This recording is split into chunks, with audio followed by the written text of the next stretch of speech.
There's been a lot in the news through the years about breast implant illness. But what is the latest on symptoms, risks, and treatment options, and the silent danger of this illness? Today, we'll get the facts from Dr. Shaher Khan, surgeon at Executive Plastic Surgery. Welcome to Top Docs. I'm Maggie McKay. What a pleasure to have you here today, Dr. Khan. Will you please introduce yourself?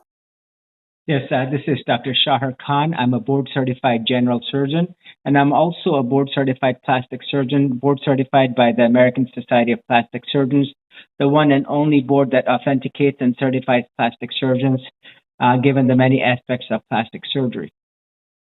And let's just start right off with what are the symptoms of breast implant illness?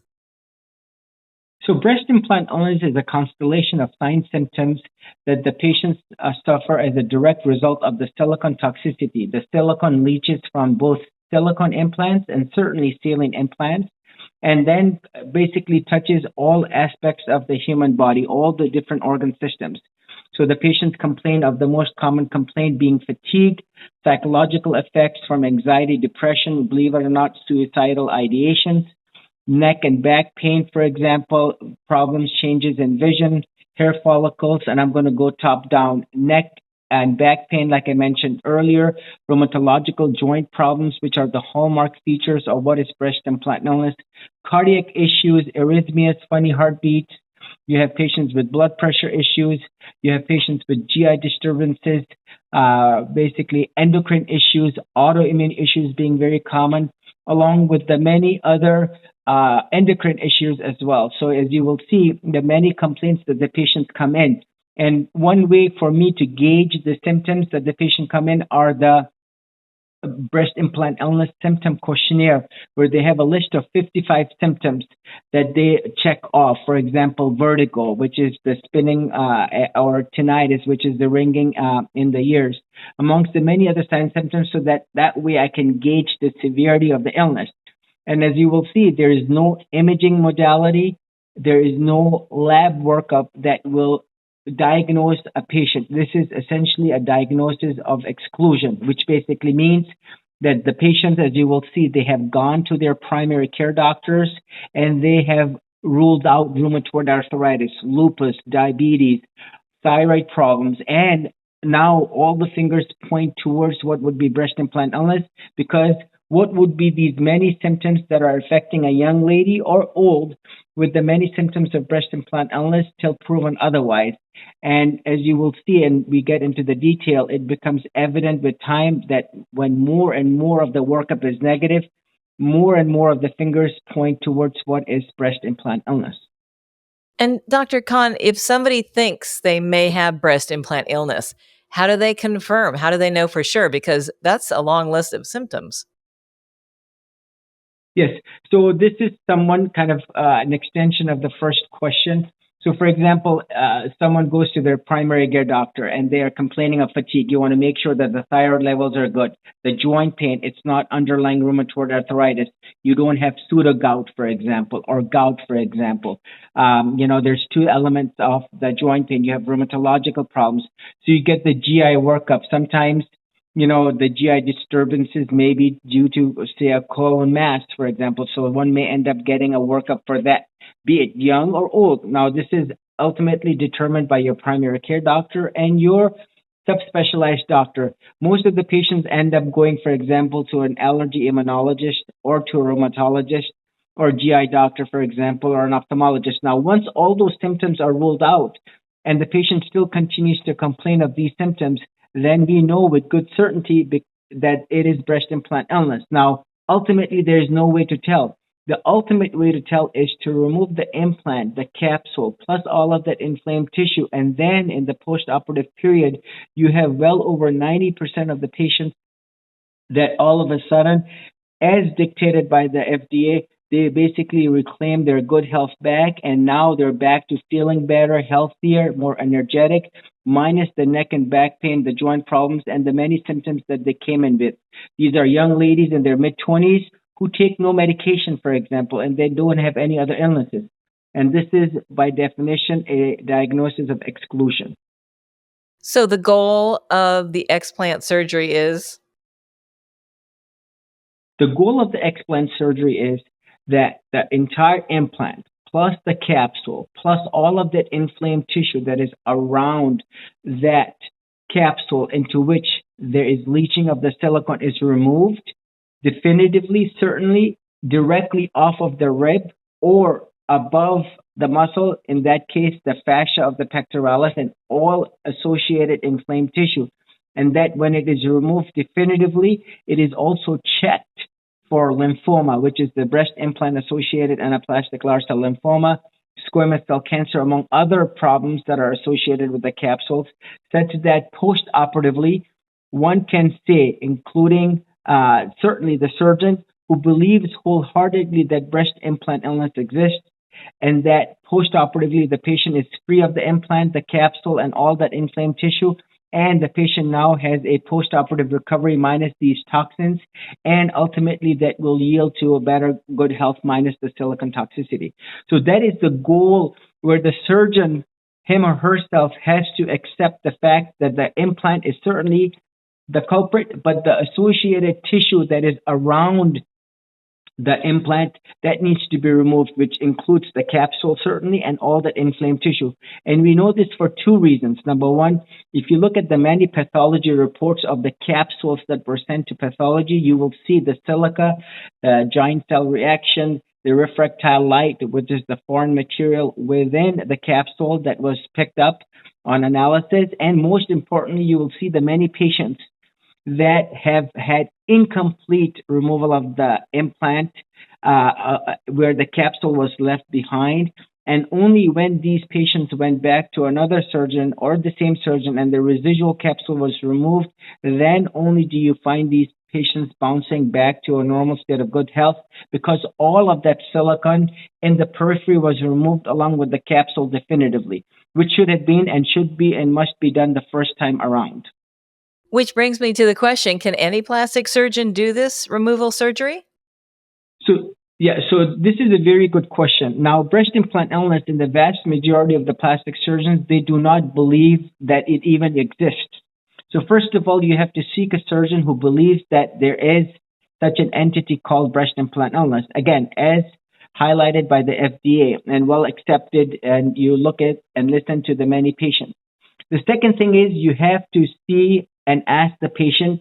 The patient must ask the surgeon directly, not the physician assistant, not the nurse practitioner. The patient must ask the surgeon as to what is his approach or her approach into explantation. What is the goal of the surgery? And as I quote earlier, it must be, and this is the take-home message, the implant plus the capsule plus all inflamed tissue must be removed definitively, especially off of the rib, which is the hardest part of the case. And it takes time. On average, it takes me 4 hours to remove the implant capsule plus all of that inflamed tissue definitively in a very nice, delicate, sophisticated manner such that no capsule remains behind.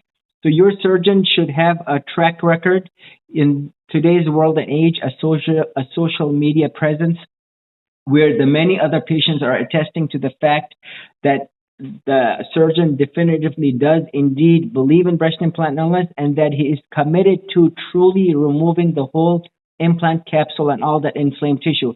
And there is no other better way to gauge and certify this than to talk to the surgeon, and number two, to have this be written down clearly on the consent form where it is clearly stated en bloc removal, which is the removal of the entire implant capsule, plus or what is 100% total capsulectomy.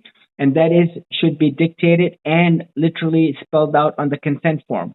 And most importantly, in today's world and age where breast implant illness is so prevalent, the plastic surgeon must not ideally be putting in implants, because how can you go to a surgeon who's putting in implants and at the same time believes in breast implant illness? Because now you kind of have a contradictory practice. You either believe in it and you do not. And as you have heard me say this before, breast implants are not meant to be in the body forever, and that breast implant illness will ultimately afflict everyone, be it in a couple of months or be it 20, 30 years later, because the implants do rupture, and they absolutely do. They have a certain lifespan, and if you listen to the FDA mentions 10 to 15 years. I say from my practice, 7 to 10 years. So that is where the patient has to do his a patient has to do her homework and to looking for the surgeon who will do the job right the first time around, definitively, sincerely, and is truly committed into removing the whole capsule. Because if that's not done, the last thing you want as a patient is to undergo a second surgery where residual capsule is now removed because the first surgery was incomplete. Wow, I had no idea that that happened, that people go in for it and the job is not complete. So how do you find a good surgeon who specializes in this? So look at the surgeon, look at the videos, look at the many discussions. Any good, reputable plastic surgeon who explants will be actively discussing, such as awareness like this, where I am bringing forth to the community and to the many patients who are hurting and they're not sure if this is the breast implant illness or not. Now, you as a patient need to do your homework because the general convention is so what if the implants are ruptured? This is not safe. If you have silicone that is actively extravasating in the chest, this is not safe at all.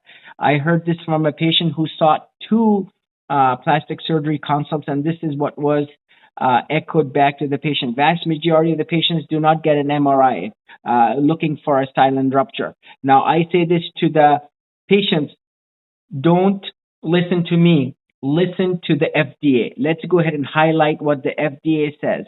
The FDA says, and you can see this, and what I'm going to do now is I'm actually going to show you the documentation that we have clearly, and you can see on my website. You can go type in on Google. The first thing that the FDA mentions here is the breast implants are not considered lifetime devices.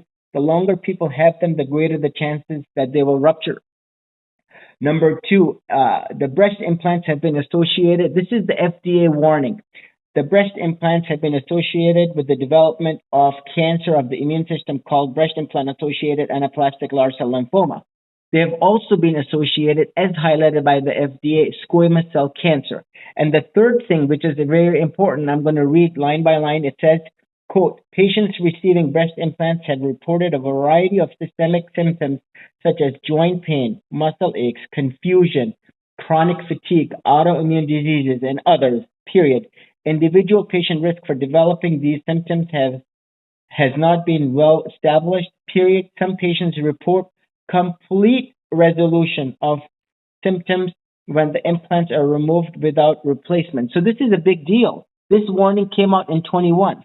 Now, this is one warning that your surgeon needs to have had discussed with you before he even put them in. Now, this is the many ladies, millions of them, who have implants and they're hurting and they do not know. So this is not my words. This is the words of the FDA.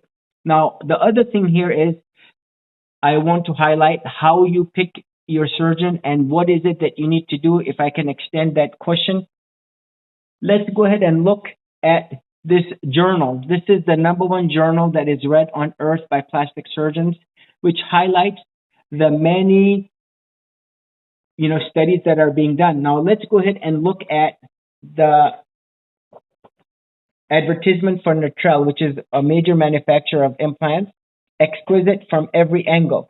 Now, if I turn this around and I read over here, as you will see clearly, and I'm going to read here verbatim, we'll put this on the website, and we have it on the website. Breast implants should not be performed in women with active infection anywhere in the body, women with existing cancer or pre-cancer of their breast who have not received adequate treatment for those conditions, women who are currently pregnant or nursing. Now, how many ladies have implants and then they get pregnant and nurse, right? So this is contradictory, right? Now, let's go ahead and look at safety and effectiveness have not been established in patients with the following: autoimmune diseases, lupus and scleroderma, a compromised immune system, currently receiving immunosuppressive therapy. How many patients do I know who get chemotherapy who have implants because they had stage 3 or stage 4 breast cancer, right? So this is contradictory there. Planned chemotherapy, planned radiation, conditions or medications that interfere with wound healing and blood clotting, reduced blood supply to the breast tissue. One of my patients that I know had a kidney transplant. She's not a candidate. Look, She got breast implants after her kidney transplant, which is against the recommendations of the manufacturer. People who are diabetics, patients who are elderly, for example, in their 60s and 70s. I had a 68-year-old lady who got implants and she has peripheral vascular disease, which is decreased blood supply. Again, precautions, and I'm quoting clinical diagnosis of depression or other mental health disorders, including body dysmorphic disorder and eating disorders. Please discuss any history of mental health disorders prior to surgery. This is a big deal. How many, I would say, millions of patients who have implants who have anxiety, depression, worsening anxiety, depression, and possible suicidal ideation. And then, as you will see, key adverse events are reoperation, implant removal with or without replacement, implant rupture with silicone filled implants, implant deflation with saline filled implants, and capsular contracture, Baker's classification. Then, and again, I'm reading verbatim. This is not my words. These are the words of the manufacturer.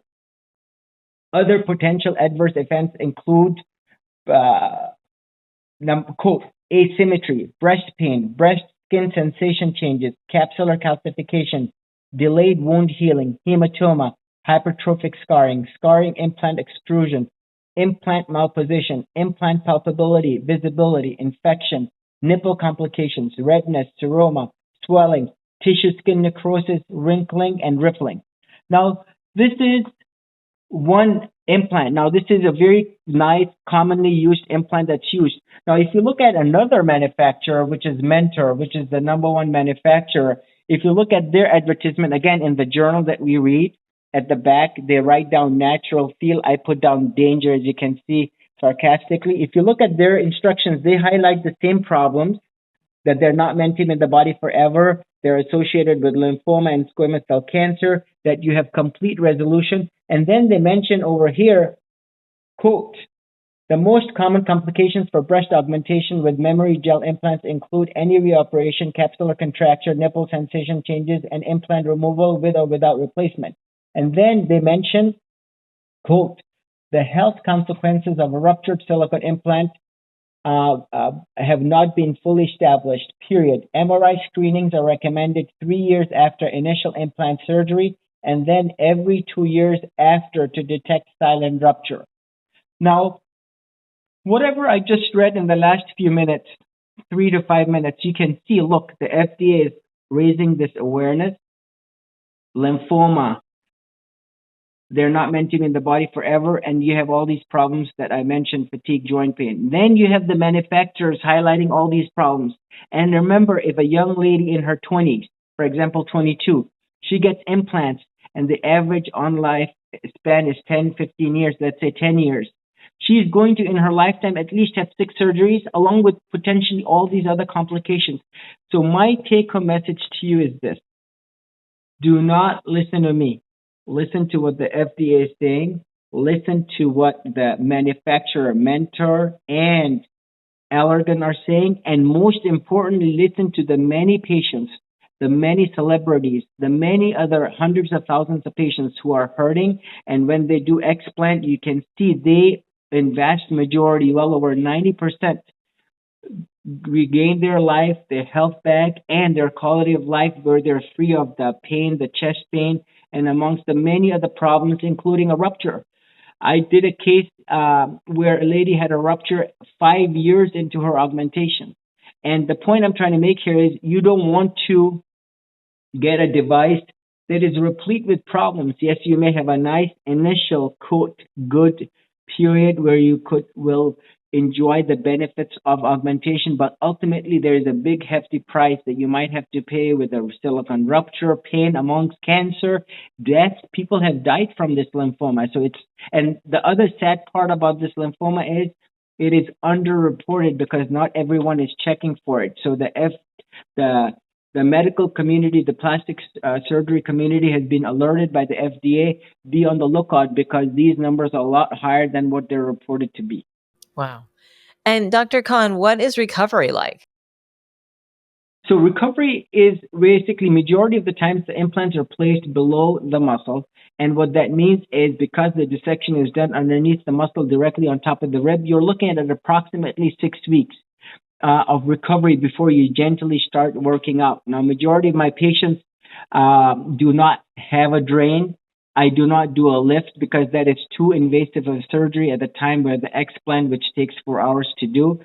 And within 3 to 5 days, I would say a good two-thirds of my patients are off the pain meds. Within a week, I would say 90% of my patients are driving.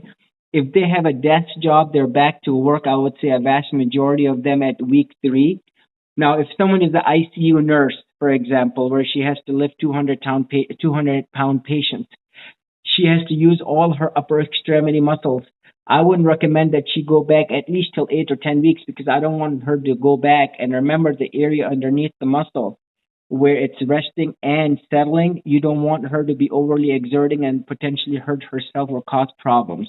So, as you will see, the patients themselves over a period of time recover and they're able to function very safely, very effectively.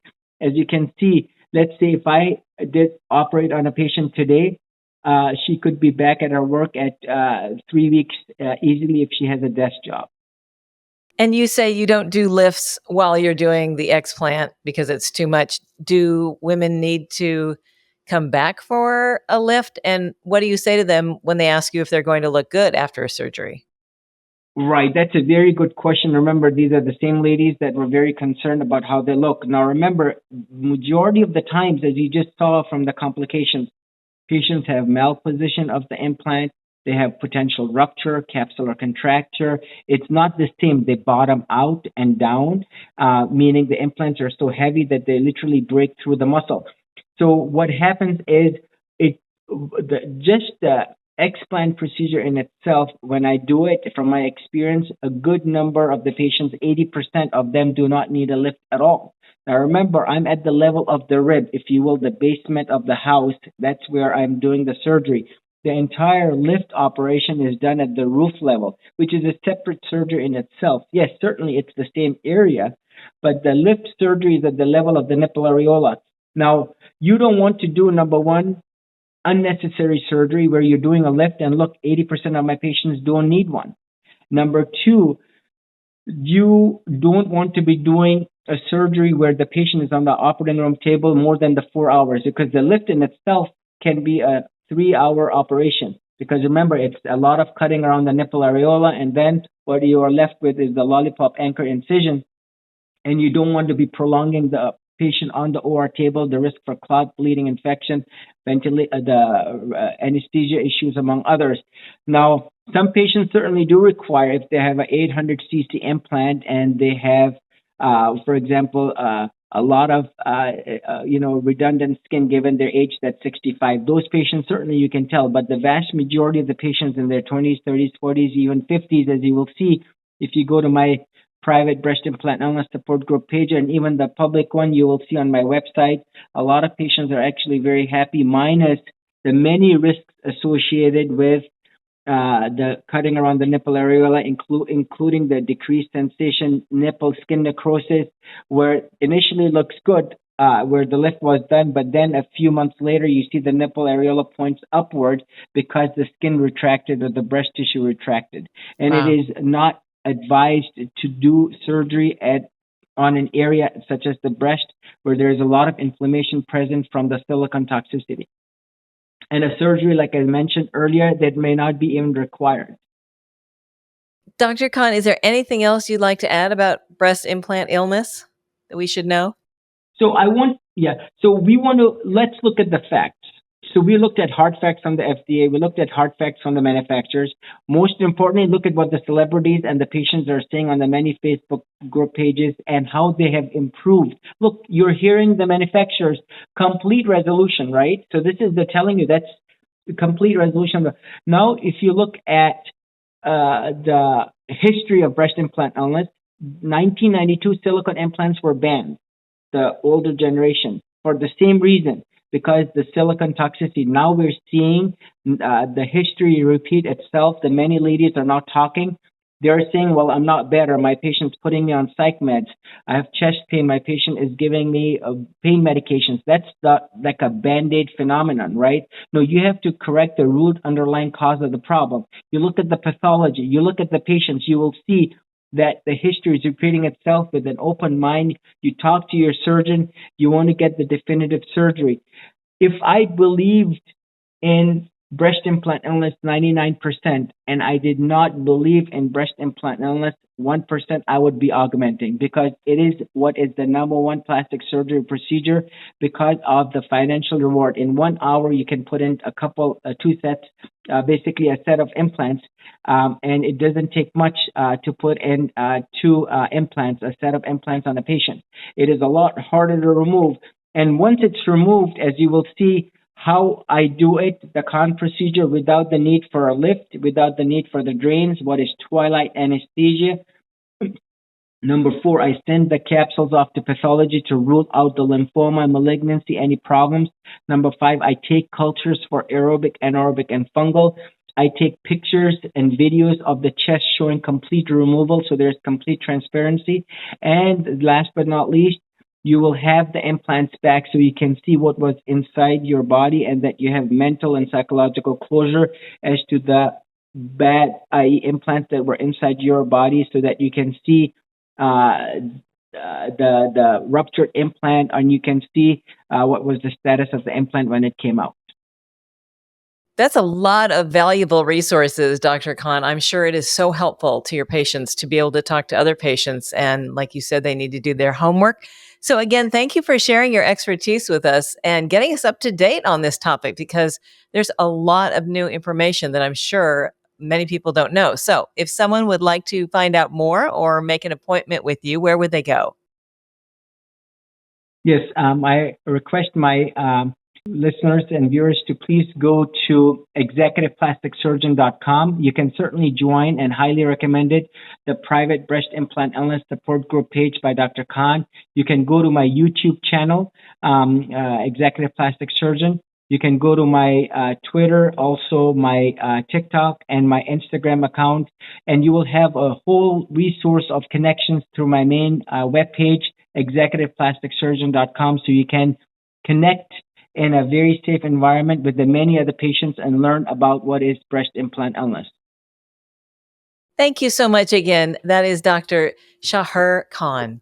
And if you found this podcast helpful, please share it on your social channels and check out the full podcast library for topics of interest to you. This is Top Docs Podcast. I'm Maggie McKay. Thanks for listening.